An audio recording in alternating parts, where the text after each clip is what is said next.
So Ruud Van Nistelrooy is the latest Leicester City manager to join the club. He has currently had 2 games in charge, and today we're going to go through my first initial thoughts on what we've seen so far, little niche details that maybe some people haven't picked up on, and also what I'm hoping we're going to see going forward based on what he has said and what he has done in the past at PSV. So in his first game as manager, we saw a 3-1 victory over West Ham at home. A really, really important game for both managers, it turns out. Jamie Vardy getting a goal very, very early on in this game with a lovely through ball assist from Bilal Khannous, a player who has had minutes under Steve Cooper previously but hasn't quite locked down a position in the side. He's looking like one of Van Nistelrooy's main players in the team, and this is a really key detail.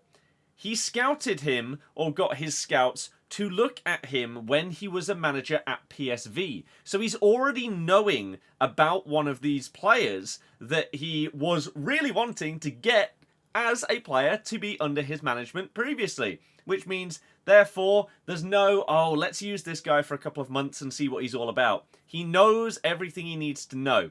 So that is fantastic, and we saw him utilise that knowledge in his first game. Goal and an assist for Khannous in this first game for him under Ruud Van Nistelrooy. And another player who he also tried to sign at PSV is Patson Daka.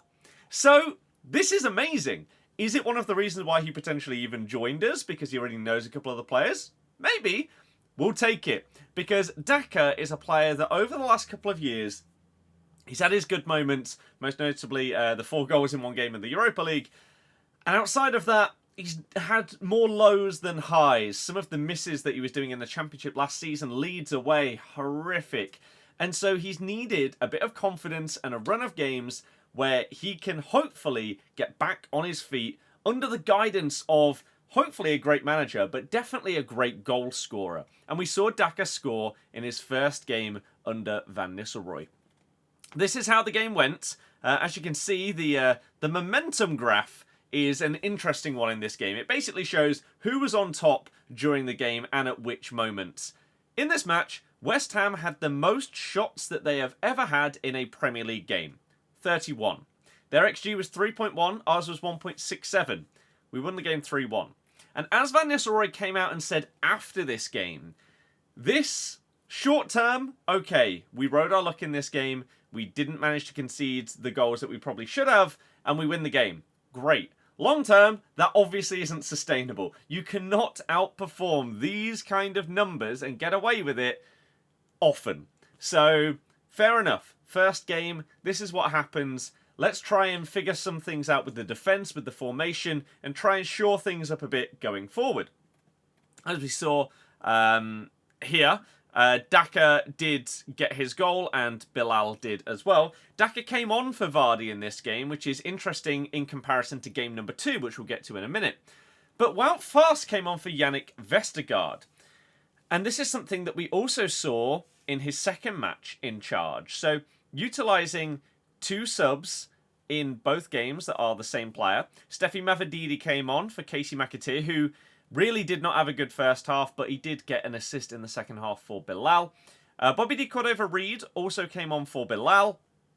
And then Jordan Ayew came on in the final minutes in this game. In terms of the match ratings in this one, Hermansen this whole season has been saving us, just like he did last year. He's great with his feet, but my goodness, what a shot stopper he is. And he is just outperforming his metrics week after week. He is amazing. But Bilal Khannous getting man of the match for the outfield players for us here. Christiansen has looked good so far as well. James Justin is a problem area. And Van Nistelrooy has since said, after being in the club a couple of weeks now, that he wants to look at younger players. Some may potentially be played out of position in order to make things work, but he's not afraid to go into the youth levels and pluck some talent out of there and bring it into the main squad. So with JJ being one of the worst performers in our squad this year, is this a position where that could happen? Maybe. One of the other poor performance on that night was Buonanotte. However, Van Nistelrooy spoke around him afterwards as well. This was one of those games where your attacking midfielder tries a load of really creative defense-splitting passes, has the vision for them, but doesn't quite manage to play them, right? The execution of the vision is not quite good enough. That's fine. You can have those kind of games from time to time. So nothing negative there.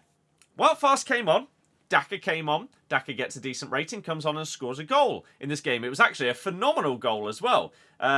Christiansen plays it down the left-hand side. Daka takes it about here, takes a first-time touch, past the defender, sprints all the way, fakes to cut inside, and then bangs it past Fabianski. Fantastic. We also saw, again, a 90th minute appearance for Jordan Ayew. So, first game, some positives. We score 3 goals, and we look okay at times going forward. Buba Soumare had a great game, as did Ndidi, who has been played out of position under Steve Cooper a lot. He was playing him as a number 10. I don't think anybody else in the world understands why that decision was being made. He's not a creative player. He's not a goal scorer. Don't know. He's a defensive monster. He is a tackle and interception and clearance beast. This is where he needs to be played. And Soumare is similar, but likes to drive the ball and progress the ball forward more. You'll see him doing little 1-2s and progressive passes. So that's really, really good to see.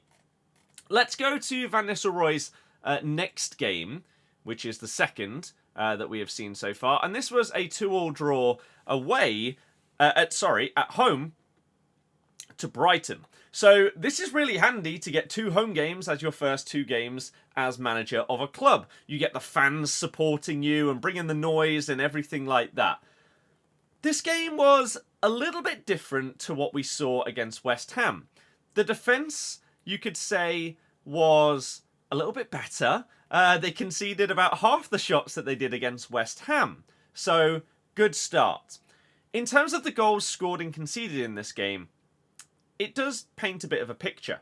And Van Nistelrooy came out after the game and explained these things. I think one big difference that we've seen with his management style so far compared to previous managers, especially Steve Cooper, and I don't mean to dig him out because he seems like a lovely guy that understood that he was coming into the job with some of the fan base probably not supporting him because of his Forest links and stuff like that. But he tried to understand the fans, the culture of the club and the city and everything like that.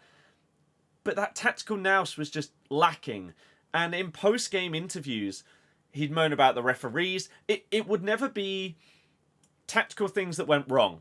There was always excuses and reasons for stuff like that. So, this was very different in this game. Tariq Lamptey, fantastic player. Looks like he might finally be back after a couple of years where he's been injury-ridden seasons and he's just not quite been able to kick back to the levels that we've seen him at previously. He's looking back to his best. He scored an absolute wonder goal, cutting in on his left foot past Jordan Ayew, who started this game. We'll get into the lineup in a minute. And then Minter scored a counter-attack goal late on in the game, 79th minute. Unfortunate defending by Christiansen. He sort of nicked the ball back twice but didn't quite get it, and then he cuts inside and curls it away with his left foot. But then the comeback. This is something where we didn't necessarily only create the chances at the very end of the game. Both keepers made a couple of good saves in this match. So, as we go into the second half, what changed? Because if you're looking at this, maybe we created 1 chance before half-time and or maybe 2, and that was it. But it was more Brighton, whereas you can see the second half, the momentum is more in our favour. And we were only 1-0 down at this point. They scored the second late on. So what changed? Well, Ndidi got injured, and it's looking like he might be out for 1 game rather than a long-term injury, which is really, really good. But Oliver Skipp was forced to come on in this match. So an enforced change. However, 2 non-enforced changes, but tactical changes, were Steffi Mavididi coming on for Jordan Ayew and Bobby Reid coming on for Casey McAteer. Casey, once again, not having a good game. I'm not sure how much longer he's going to be starting games for. Obviously, Abdul Fatawu is out injured with an ACL injury. Otherwise, he would be starting every game on that right wing position. Casey, yep, he's a Leicester lad and everything like that. But he, sadly, as it stands at this moment in time, doesn't look like he's up to the level that he needs to be starting week in, week out in the Premier League. So this happened. And then, after we conceded, sadly, we made a couple more changes. Because we basically had to go for it. Once again, as we mentioned before, Fast comes on for Yannick Vestergaard. But this time, Daka doesn't come on for Vardy. He comes on for Khannous. And this created two big changes with the team. One, we could go for it a lot more. You could commit more players going forward because Fast, sometimes he has his defensive issues, but he is significantly faster than Vestergaard. And so if they try and catch us on the counter-attack again, whilst we're going for it, which is what happened with this second goal for Brighton, we have more pace at the back that can hopefully deal with a counter-attack. So a tactical change there. But Daka coming on for Khannous provided something very different for us. We changed to a 4-4-2. So we start the game in a 4-2-3-1. As you can see, Khannous is the number 10 in this team. But with him going off, with these other changes being like for like, you have two strikers on the pitch. So we ended up with Mavididi on the left, Cordova-Reid on the right, Soumaré and Winks in the middle, and then Vardy and Daka up top in a 4-4-2. Something that we haven't really seen in a very, very long time at the club, it feels like.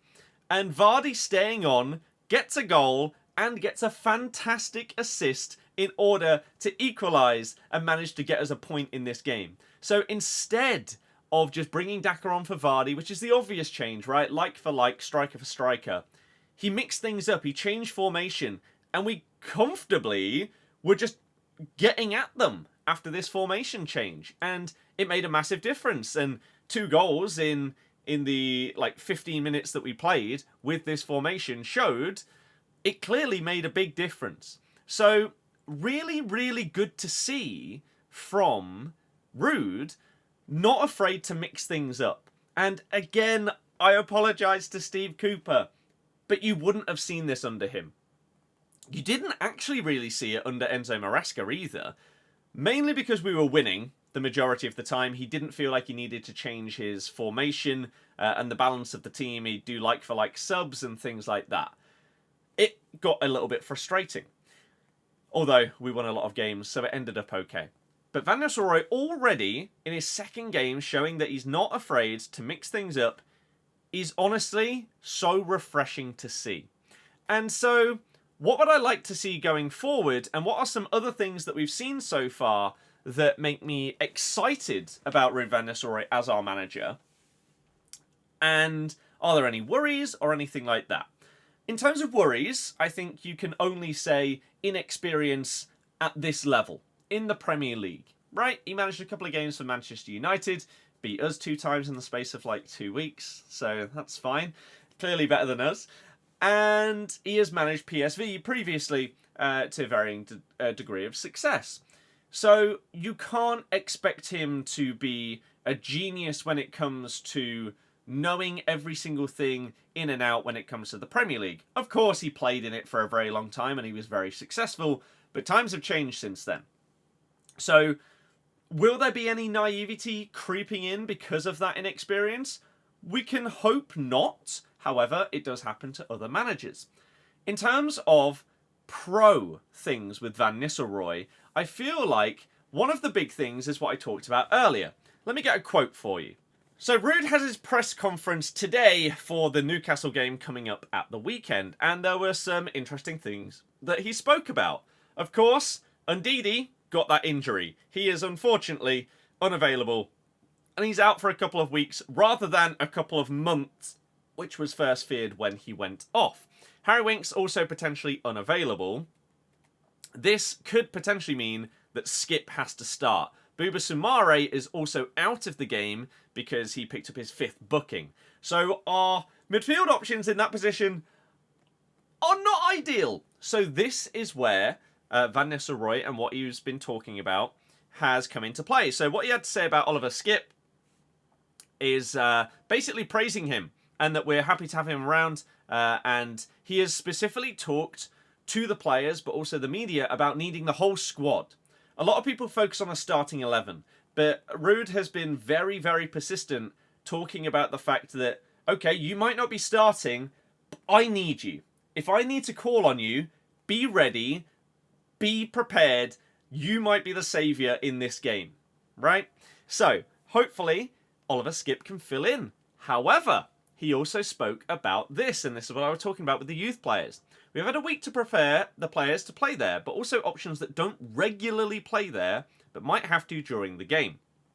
Also, players from the under-21s that we're having in our sessions, like Henry Cartwright, to see if he can do a job.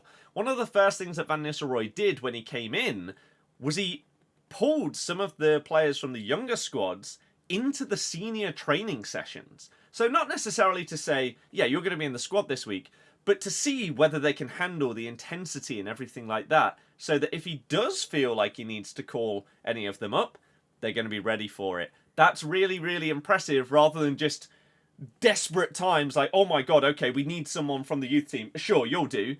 Get them ready in case they are needed. He also has looked at some other players in the younger squad, which he spoke about here.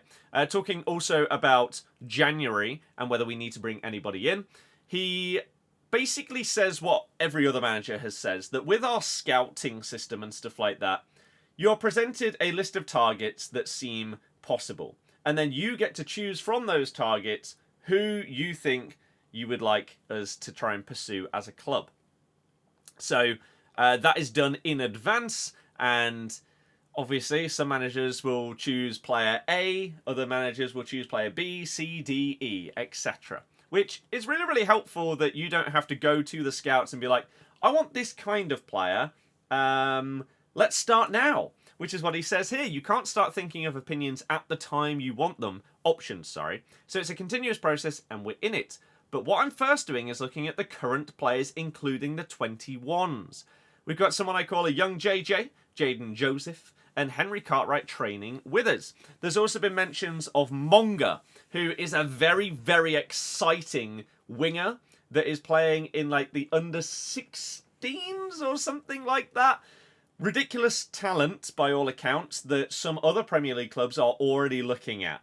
So, will he get some kind of appearances this season in the senior squad? Maybe even like a cup game, and if he performs well, then just push up and up and up? We'll see. He's also talked about the centreship partnership, which is completely different to what we were using under Steve Cooper. We had Caleb Okoli and we had Wout Faes as the centre-back pairing. If everyone was fit, that's who was playing. Whereas Van Nistelrooy has started Cody and Vestergaard in both of those games. So he thinks it's important to get a good partnership going, one that is experienced and leads, but we have other options and profiles. And he specifically talks, once again, Wout was also very important in the 2 games when he came on as a sub, and we need all the players on board. So the things that we're hearing from Van Nistelrooy, once again, is that squad unity. Whether you are a starter, whether you are a potential rotation player, or whether you are going to be a bench player, and even the younger players may be getting their chances this season, he needs you to be dialed in and ready if you are called upon. Because he has clearly shown already in a couple of games, and with the players he's bringing into training and stuff like that, he's not afraid to mix things up. So I love that. I absolutely love it. And hopefully this can continue. We have got Newcastle at the weekend, so let me head back to FOTMOB, because this is what we're looking at. So, injured and suspended players. Unfortunately, this is not good for us. They should also have Callum Wilson in this list, because he has also been ruled out for a couple of months. But we're missing Ndidi, we're missing Harry Winks, we're missing Samare. Really, really bad for our midfield. Fatawu, of course, is out for a long time. Ricky P is also out for a long time. Apparently, Edouard is also injured, but he probably wasn't going to play anyway. So, this is not going to be an easy game. Newcastle have been a little bit all over the place so far, and you really don't know what kind of game you're going to get when you come up against them. I'm going to this game, and genuinely, we are now 2 days out from this game happening. I couldn't tell you what I think the result is going to be. There is genuinely a world where we go and we win this game, or we could lose 5-0. that's the volatility of Newcastle United right now this season. So I don't even know what to predict for this game. All I can say and hope for is that what we've seen from Ruud so far is that if things aren't working in a game, he will mix it up. We'll change formation, we'll change shape and personnel, and hopefully try and make things right. We want to see, going forward, more solidity defensively. A lot of that, problematically, has been down the right-hand side this season. James Justin, he's been poor.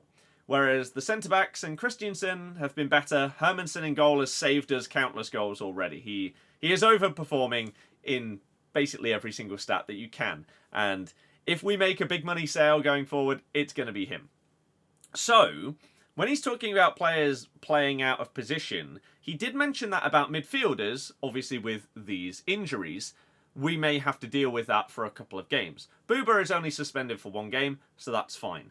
Hopefully, Wilf is only out for a couple of games, some of which we're probably going to lose anyway. So after this one, we've got Wolves. That's a massive game. If we win that, we're creating a gap on them. But then we've got Liverpool and Man City. So we're probably going to get battered in both of those games. Anyway, it doesn't really matter. You've got this Newcastle game and the Wolves game to really show you've been brought in as the manager. These are my tactics and everything like that. This is what I'm all about. And if we lose those two monster team games, fine. Nobody expects you to get anything out of them. It's okay. What I can also say so far from what we've seen is some of the patterns of play are reminiscent of some of the things we saw under Maresca. Lots of like first time passes and moving it, and not necessarily players going in from a fullback into midfield. We're not really having that inversion. We're more having, a lot of the time, Christensen going forward to play as a winger, and then those shifting to the right-hand side and turning it from a 4-2-3-1 into a 3-2-4-1, something like that. So that's been interesting to see so far. I would also like to see Mavididi starting, because I think our dream starting 11 at this point, if we go back to the Brighton game, of course, Buonanotte is on loan from Brighton. He couldn't start this game. That's fine. Well, he couldn't play it. I think a lot of people would be very happy with seeing Khannous starting in the 10, because he is all about getting into space, receiving the ball, moving it forward as quick as possible. He's great at that. And Booba has been the same. Steffi on the left would provide more danger than someone like Ayew. And then on the right-hand side, we could have Buonanotte playing over there, cutting in onto that fantastic left foot. And whether he's shooting or creating chances, it doesn't really matter. He's been amazing for us so far.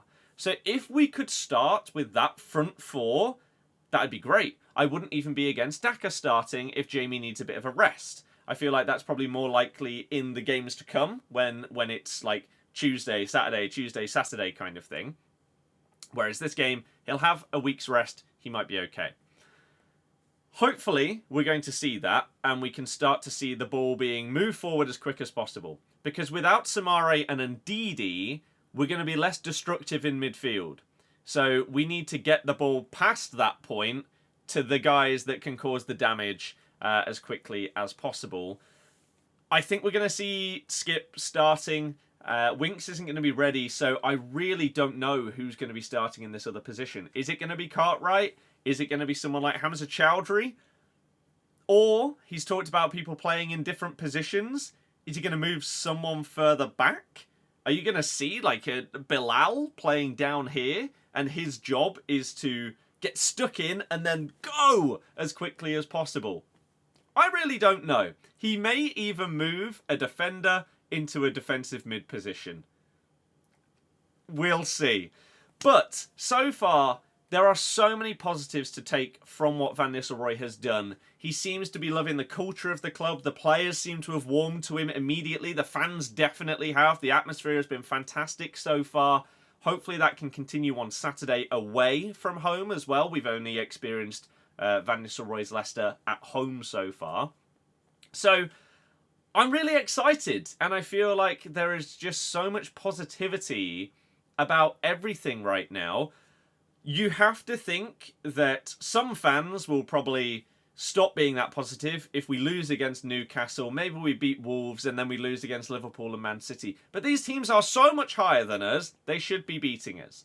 Anything better than getting battered can potentially be seen as positive.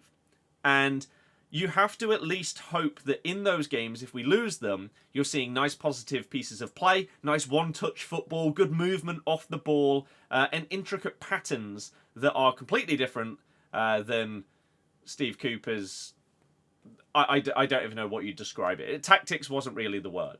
So, I'm a big fan of Van Nistelrooy so far. He's coming across very well as a manager, as a man, in terms of what he's saying and everything like that, his connections with the fans and players so far, but also the fact that he's taking some accountability after games. Like that West Ham game, he said, we can't be doing that long term, right? And in the Brighton game, he was more positive about our defence because we weren't conceding as many big chances, and the goals, they came in different ways. So, I'm looking forward to more Leicester Van Nistelrooy games. Here's hoping that the next one is going to be a good one because it's going to be a very long day. I will vlog it.